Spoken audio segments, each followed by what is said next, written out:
Hey there, my name is Kimberly Inez Mays. For those who don't know me, I demystify technology for small and medium-sized businesses so that they can generate and nurture leads with marketing, automation, and AI. Oh, that was a mouthful, but I say it each time because I want to. And today's video is going to be about, what else? AI. And the title is, I can tell you used AI, and that's the problem. I don't really want to badger you for using AI because I use AI, and I really want to talk more about the fact that in 2025, which we are about to go into, so at the time of this recording, it is December 2024, we have AI on everything. So think of it like ranch sauce. People like it on everything, but does it belong on everything? Yes and no, depending on your appetite. And I did not mean to overuse that pun, but it's applicable. I saw this funny post on LinkedIn where someone was putting this sauce on the styrofoam dish. They put it on the rice first, then they put meat in it, and then they put it on the meat, and then they closed the dish, and then they put the sauce on the dish, and then they put the napkins, and then they put the sauce on the napkins, and then they closed up the bag, and then they put the sauce on the bag, and it was like, that's how AI is on everything. And I watched that thing so many times, and I was dying, and I was cracking up laughing because it's so true. It's like the latest shiny object on the block, and I love it.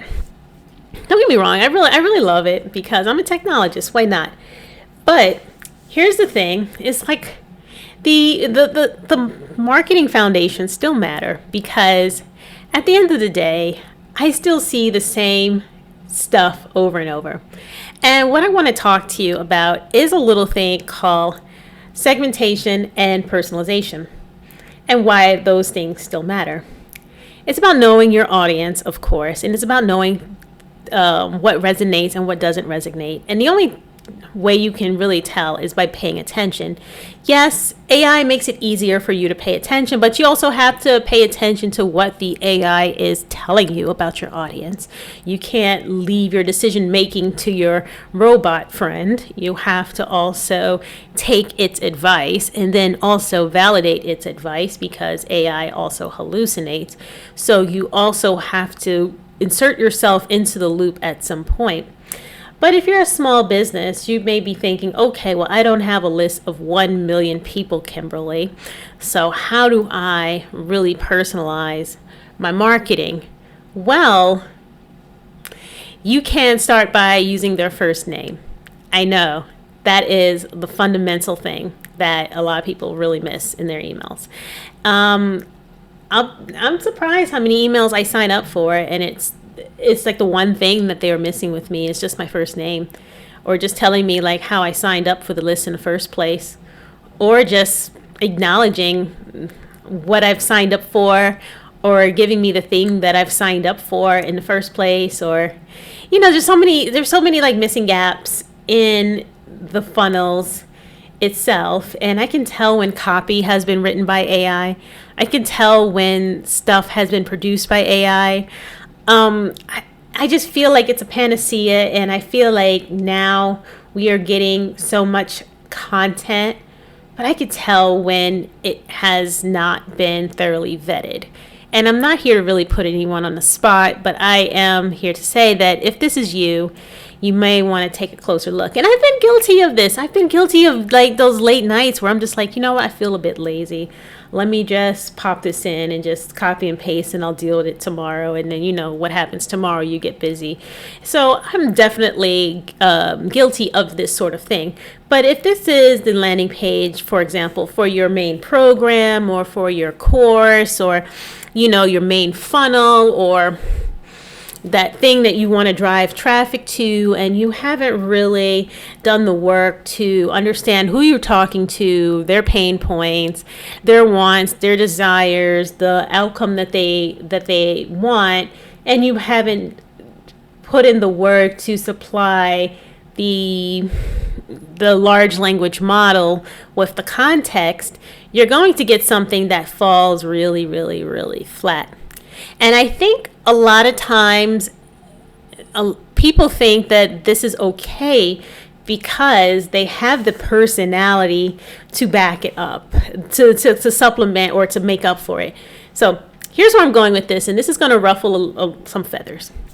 There are different personality types in business, right? There are the introverts who are more like, okay, well, let me deal more one-to-one relationships. I'm a little bit more quieter. Me and other people a little bit more quieter, more introspective. And then there are those who are really good at cultivating an audience. They're really good at getting into DMs. They're really good at, drawing a crowd. And for those, maybe having a page that says unlock the delving of your game-changing, transformation, maybe that sort of page will work for them, because that page does not really need to convert because they're doing all the converting offline. But that page still doesn't work on its own, right? They're driving traffic or they're converting manually, not using that crap copy for sure. So I just want to put that out there, that a lot of people think that works just because it doesn't work, and they're finding other ways to make it work. But if we're talking strictly within the digital realm, why even go there? Why even do that to yourself? Why not set yourself up for success digitally so that it can augment and supplement the things that you're already doing offline, if that makes any sense? So if you're Miss or Mr. Congeniality and you want to be the life of the party, you can still go ahead and do that. But you could still also have a strong digital presence to back it up as well, so that you don't have to always rely on your personality to make conversions for you. You can also have something that people can read, understand. Hey, Kenny. Sorry, my cat wants attention. Please hold. Lost my train of thought. Yeah, so that's what I was going to say. Is like, yes, your sales copy is boring. Your funnel strategy is boring. I'm bored when I sign up. I don't remember what I signed up for when I sign up to your email list. And really, I don't understand what I got when I purchased from you. And I'm not talking about just me specifically, but I'm talking on behalf of the lead, on behalf of the customer. So let's talk personalization. Long time ago, I used to work for a database marketing company, two in fact.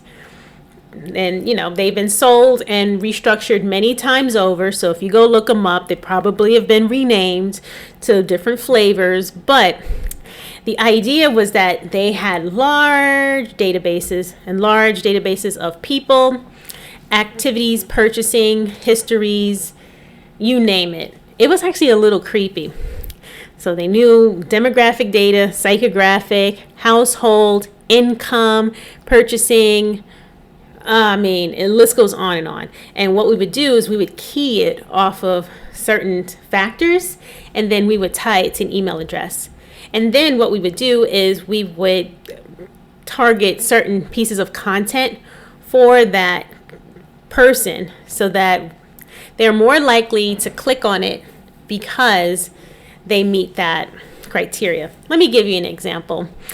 I did some work for a children's retailer, and if they purchase maybe a boy's shirt in a size 3, then they're more likely to purchase a boy's shirt 6 months later in a size 4 because children grow. Or they might be more likely to purchase a pair of pants. Or if they didn't complete a purchase on a girl's dress, then we give them a bunch of girls' dresses, including the girl's dress that they almost bought, in an email like 6 hours later. So you can see how far the rabbit hole goes. And that's not even touching social media. Social media being that we can also do lookalike lookalike audiences and retargeting and all of this other creepy stuff now that, if you see an ad somewhere, you click on it, now you see it everywhere. That's not by accident. It's not by accident at all. Now you're getting emails on a thing. Now if you go to your Gmail, you're getting ads on a thing. That is not an accident at all. So you may be asking yourself, well, what does that have to do with my business? Well, you don't have to be a creepy stalker, but you can pay attention to people because people want to be seen. They want to be heard. Nobody wants to see unlock the potential game-changing whatever because they know that that's fake, right? You're not fooling anybody, especially going into 2025. So clear messaging, knowing what they want, and strategic testing are still critical. So for maybe a coach, for example, if you have a lead magnet that helps people eat better, or if you've done a training, or if you've done some sort of thing where people have signed up to get a particular resolution, maybe you want to now target your emails for that resolution, right? Maybe you want to say, okay, well, this is a segment of an audience that has this particular problem. Although I also offer relationship coaching and, notary services. You'd be surprised. Some people do like 800,000 things and they blast their audience with 800,000 services, right? But you really want to make sure that you are strategically targeting those who want to hear from you and with the content that they want to see. Personalization is key. 80% of customers say they're more likely to buy from brands offering tailored experiences. And this goes across all verticals, right? The big businesses, small businesses, people want to be seen, like I said. And I'm reading verbatim from a quote, and I will provide the source, or I'm looking for the source now. But it's still the same, even if it's AI generated. And what I'm seeing so prevalent right now is I'm seeing in these platforms where you have, AI subject lines, AI content creation. I'm like, okay, that's cool. But at what point do you give these systems enough context about who you're targeting and what the messaging is so that it can write effectively for you? Because at the end of the day, and even with image design software, and I have to test this out, I do not want to unlock the delving of my game-changing transformational anything, right? I do not want that copy anywhere near my materials. I don't care if it saves me a nanosecond of time. I don't want it. I don't want to touch it. I'd rather do the work up front to get the copy that I want. I'd rather prime and train something that in my voice and my style so that I have something that truly saves me time and is effective, if that makes sense. So the right way to use AI tools is testing and optimization. So you're going to have to be in the loop somehow. So human in the loop. So run multivariate testing on ads or landing pages to show you what works best. This works if you have a team. But if you don't have a team, I say just try to be as real as possible. Here is a pro tip for you. Instead of struggling to write copy, open up, get your phone, and speak into your phone. Speak normally as if you would if that person that you want to reach is sitting right in front of you. And then just ask AI to just grammatically clean up what you said. Bingo, there's your copy right there. I bet you didn't say game changer. I bet you didn't say transform. I bet you didn't say unlock. I bet you didn't say, what's the other ones? Some of the other ones that they say. Some hyperboles of like, I don't know, embrace or embark on, the journey of, I bet you didn't say any of that, right? So you can use AI to just clean up the stuff that just comes out of your mouth. As a matter of fact, let me just tell you something really quick. When I do these videos, I take the transcript literally, and I'll just say, use my words verbatim and just clean up the transcript. I have a habit of starting a lot of my sentences with the word so, and I know that that is a crutch word that I am really trying to get over. So there I go again. I go to Toastmaster, and they tell me that I start too many sentences with the word so. I have AI take out that word. But I keep so many of my other words in the transcript. And then I can turn that into my emails. I can turn that into articles that I put on LinkedIn. I can turn that into other forms of media. And I don't need to then go back and just open up a blank chat and then tell ChatGPT, Claude, Copilot, or whatever you fancy to then just write for me. I already have the content right there, because the best content is already going to come from your brain. That's just how I see it. And that was a big tangent that I just went on, because I have my notes here, and that was not in my notes, by the way. Yes, I talked about the clothing brand that I worked for. Did I talk about the hospitality? No, I did not. But yeah, we also personalized emails for hospitality. We also personalized stuff for, I think it was banking too, depending on credit scores. We also personalized things for a lot of retail. Retail is a good one to personalize for. But then I started bringing it into the small business realm as well when I started doing it for myself. So if you have a lot of products, especially if you sell a lot of digital products, pay attention to what people are buying, especially if you have an Etsy shop or a Shopify store. If you sell candles, if you sell t-shirts, if you sell courses, follow up with people. And pay attention to if they've completed a course, or if they have not completed a course. Include some modules, or include like some reminders if they haven't completed something. Get creative, get personalized. Because AI is not going to do everything for you. It's just going to be a good shortcut for some things, but it's not going to be a panacea for everything. Let me see what else I had. Let me see. Yes, it can predict trends. You can put your data in it, and you can have some takeaways from it as well. I'll talk about that. But yeah, it doesn't replace the need from a strong strategy and creative execution. And I was going to start another word with so again, but I caught myself. And I was going to put this into one of those programs that trims away the ums and ahs and so's, but I like to be as human as possible. And I really want to leave all of those imperfections in my videos because I want to be a real person in this age of avatars, deep fakes. I think people want to see authenticity, and that is something that I am working more towards this year. And creative pauses are okay. That's what I am experiencing right now. All right, so I think I've talked enough. But if this is something that you're still struggling with, if this is something that you're like, okay, well, how do I effectively use AI? You said a lot, Kim. Now I know I can't use it for my copy. So what can I do? Well, first of all, I didn't say you can't use it for your copy. You absolutely can.